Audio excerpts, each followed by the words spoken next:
চাকরি বিক্রির জন্য কার কাছ থেকে কত টাকা নিয়েছেন জীবনকৃষ্ণ সাহা, কোন অ্যাকাউন্ট? দেখুন, জীবনকৃষ্ণ সাহা একটা পুরো কমেডি শো, ওটা নিয়ে মানুষ কিছু চিন্তিত নয়। মানুষ, আবার বলছি, মানুষ ছোট মাছের কাঁটা বেছে খেতে আর রাজি নয়। মানুষ বড় মাছ খেতে চাইছে, একদম পুরো পাকা রুই কিংবা ওই কাতলা জাতীয়। ওগুলো কোথায়? এই জীবনকৃষ্ণ ওই যে পানা পুকুরে কে ঝাঁপ দিয়েছে, কে কুকুরের ল্যাজ সোজা করেছে, এই সমস্ত করে কোনো লাভ নেই। ওসব নিয়ে মানুষের উৎসাহী নয়।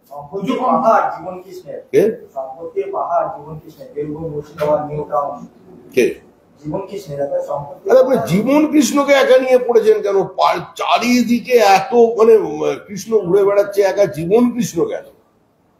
কার সম্পত্তি নেই সেটাই দেখা। একদিকে শুনছি ভারতবর্ষের অর্থনীতি ভেঙে পড়ছে, নরেন্দ্র মোদী চূড়ান্ত ব্যর্থ, ধ্বংস হয়ে গেছে, দেশের সর্বকালীন মানে রেকর্ড বেকারত্বের, এসব একদিকে শুনছি। আর অন্যদিকে দেখছি একমাত্র সাফল্য পশ্চিমবঙ্গে, যেখানে তৃণমূল কংগ্রেসের নেতাদের ঘোষিত সম্পত্তি মানে একদম গুণিতক হারে বেড়েই চলেছে। এর জন্য নরেন্দ্র মোদীকে ধন্যবাদ দেওয়া উচিত। পুজো কমিটিগুলোর কাছে গত বছরের হিসেব দেবেন যারা, তারাই এবছর অনুদান পাবেন। পুজো অনুদান মামলায় নির্দেশ কলকাতা হাইকোর্টের। শিলিগুড়ির 3টি পুজো কমিটি ইউটিলাইজেশন সার্টিফিকেট দেয়নি, জানালো রাজ্য।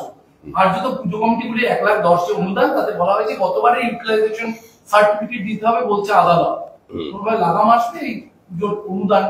পুজোর অনুদান দেওয়া যেতে পারে কিনা এটাই আমাদের আদালতের কাছে প্রশ্ন। আদালতের এটাও সুমোটো ইন্টারভেন করে দেখা উচিত যে একটা সরকার তারা এভাবে মানুষের দেহ করের টাকা পুজোয় খরচা করতে পারে কিনা। যে টাকাটা তারা দিচ্ছে সেখানে প্রত্যক্ষ বা পরোক্ষ করের মধ্যে দিয়ে অন্য সম্প্রদায়ের মানুষেরও টাকা যুক্ত আছে। তাই ইমাম মুয়াজ্জিম কিংবা পুরোহিত ভাতা কিংবা এদিকে দুর্গাপুজোর অনুদান, এগুলো দেওয়া কি কোনো সরকারের কাজ? আর হিসাব দেবে কেন পুজো কমিটি? হিসাব দেওয়ার জন্য তো টাকা দেওয়া হয়নি না। পশ্চিমবঙ্গ সরকারের যেটা সংস্কৃতি, তাদের নেতৃত্বে তার প্রভাব তো সর্বক্ষেত্রে পড়েছে। এই সরকার প্রকাশ্যে বলছে যে টাকা নেওয়া এবং টাকা খরচা করা তাদের অধিকারের মধ্যে পড়ে, কিন্তু হিসাব দেওয়াটা তাদের অভ্যাসের মধ্যে পড়ে। সরকারি যেখানে হিসাব দেয় না, সেখানে পুজো কমিটির কাছে হিসাব চাইবার কোনো প্রয়োজন আছে? আমেরিকার 50% শুল্কের চাপ ভারতের উপর। আমেরিকায় রপ্তানি করা জিনিসের দাম বাড়বে আরো।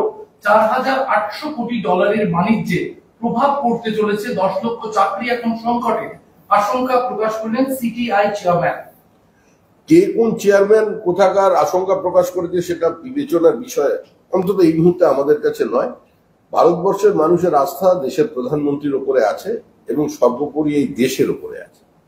অতীতেও আমরা পোখরানের সময় স্যাংশন দেখেছি।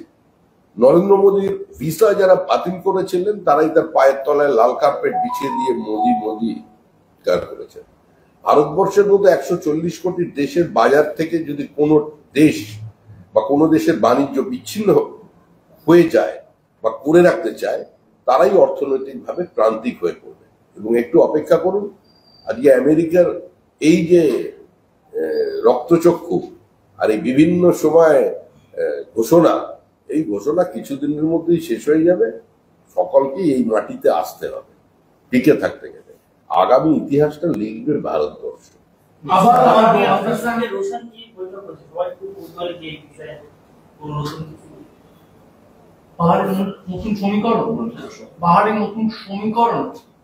না, নতুন কোন সমীকরণের কোনো প্রশ্ন নেই। বিজেপি নিজের অবস্থানে অনড় আছে। আর আমরা চাই পাহাড়ের আর্থসামাজিক উত্তরণ এবং উন্নয়ন এর যেন পাহাড়ের মানুষ পায়, সেটার জন্য আমরা কাজ করবার চেষ্টা করে চলেছি। কিন্তু সার্বিকভাবে যুক্তরাষ্ট্রীয় ব্যবস্থার মধ্যে থেকে যদি একটি বিশেষ অংশ পিছিয়ে পড়ে, সেখানে কেন্দ্র এবং রাজ্য সরকারের দায়িত্ব আছে সেই অঞ্চলে সেই সম্প্রদায়ের বা সেই গোষ্ঠীর পাশে দাঁড়ানো। সেক্ষেত্রে কেন্দ্রীয় সরকার সবসময় রাজি, কিন্তু এখানে রাজ্য সরকারের কোনো পার্টিসিপেশন নেই। আমরা আমাদের অবস্থানটা কি সেটা রোশনগিরিরা জানেন। আমরা আমাদের অবস্থান তাদের কাছে স্পষ্ট করেছি। তাদের কিছু আবেগ, তাদের কিছু বক্তব্য তারা আমাদের কাছে রেখেছেন। সুতরাং অত্যন্ত সৌহার্দ্যপূর্ণ আলোচনা, এটার মধ্যে কোনো নতুন সমীকরণের রাস্তা নেই। গোর্খা ল্যান্ড নিয়ে কোনো কথা বলেছেন রোশনগিরি আপনার ইলেকশন আসছে সেটা নিয়ে কোনো আলোচনা? না, আমার তো এখন তো নির্বাচনের ঢাক সব জায়গায় বেজে ওঠেনি, পশ্চিমবঙ্গে বেজে উঠেছে, এখনো পাহাড়ের মানুষ আওয়াজটা শুনতে পায়নি ঢাকে। সুতরাং নির্বাচন নিয়ে কোনো কথা হয়নি। যা কথা হয়েছে সেটা পাহাড়ের সমস্যা নিয়েই কথা হয়েছে, আর যেটা কথা হয়েছে সেটা আমি আপনাদের বলতে পারবো না। দাদা, মালদার পর বাঁকুড়া মেদিনীপুর কলেজের বৈঠকে তৃণমূল ব্লক সভাপতি দাদাগিরি 2 অধ্যাপককে শাসা নিয়ে হুমকি। আরে এটা তো স্বাভাবিক ব্যাপার, আপনারা সাংবাদিকরা কেন এগুলো বলেন? তৃণমূল কংগ্রেস তৃতীয়বারের জন্য ক্ষমতায় এসছে, আমার বাংলা, বাংলাটা ওদের, মালিকানা ওদের, কলেজের মালিক ওরা, বিশ্ববিদ্যালয়ের মালিক ওরা, নদীর মালিক ওরা, পাহাড়ের মালিক ওরা।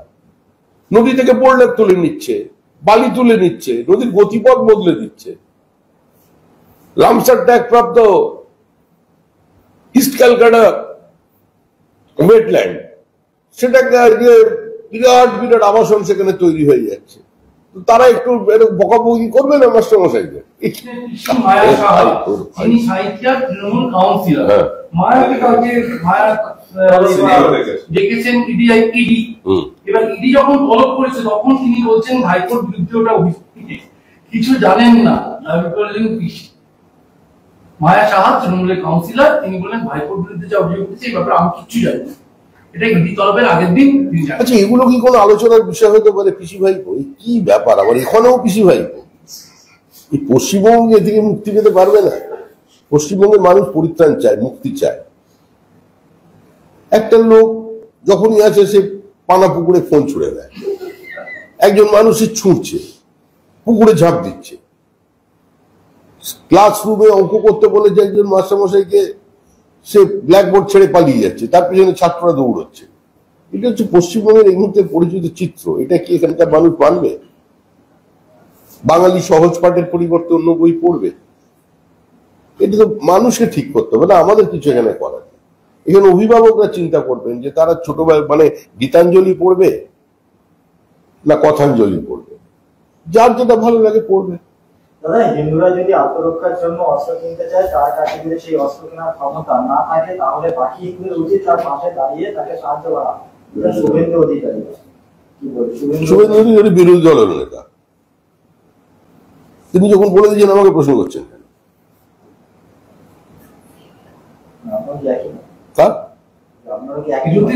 দ্বিমত হওয়ার কোন সম্ভাবনা কি আপনার মনের মধ্যে আছে? এটা কি বেঙ্গল লাইন, কেরল লাইন নাই? একই সূত্রে গাঁথি আছি সহস্রটি মন, সব একদিকে। আমাদের ভিডিও ভালো লাগলে লাইক এবং শেয়ার করুন। কমেন্ট সেকশনে গিয়ে জানান আপনাদের মতামত। আরও ভিডিও পেতে আমাদের চ্যানেল সাবস্ক্রাইব করুন এবং প্রতি মুহূর্তে খবরের আপডেট পেতে প্রেস করুন বেল আইকন।